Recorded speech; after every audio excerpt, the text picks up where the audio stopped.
Manifestation antinucléaire samedi dernier à Strasbourg, entre autres pointé du doigt l'autorité de sûreté nucléaire.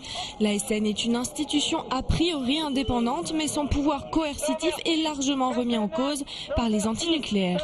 Ils font leur boulot jusqu'à une certaine limite, quoi. C'est-à-dire jusqu'à un certain point et pas plus loin. C'est pas qu'on n'a pas confiance, c'est qu'on sait pertinemment qu'ils n'ont pas de moyens de décision. Ils ont déjà rendu leur avis de toute façon début juillet, un avis a priori positif pour la prolongation de la centrale, tout en disant qu'il faut remplacer le radier, qu'il y a des travaux assez importants. Donc quelque part c'est une manière de préparer le gouvernement en disant attention, il y a quand même des sacrés travaux à faire.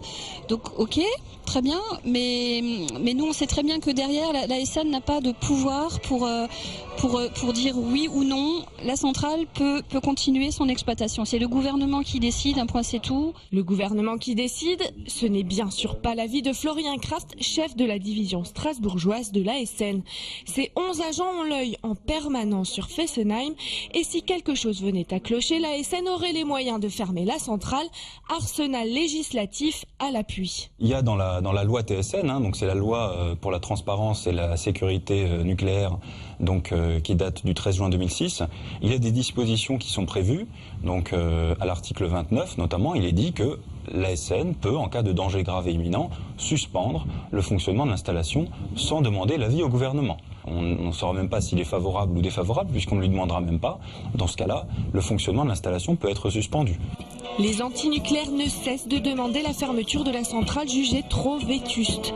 Ils se focalisent entre autres sur le risque sismique dans le secteur de Fessenheim. C'est sur la base du séisme de Bâle de 1356, 6,2 de magnitude estimée que la centrale a été dessinée. Alors, suffisant pour être rassurant, la question reste en suspens pour le sismologue Michel Granet. Il y a toujours ce qu'on peut appeler, comme au Fukushima, l'exceptionnel. Chose qui n'est par définition pas prédictible.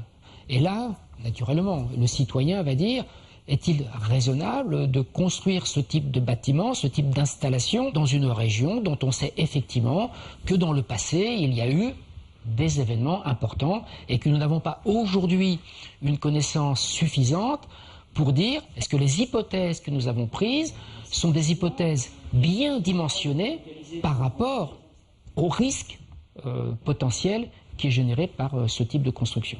En Alsace, la terre tremble quasi quotidiennement. Dernier grand séisme en date, décembre 2004, une magnitude de 4,9 sur l'échelle de Richter.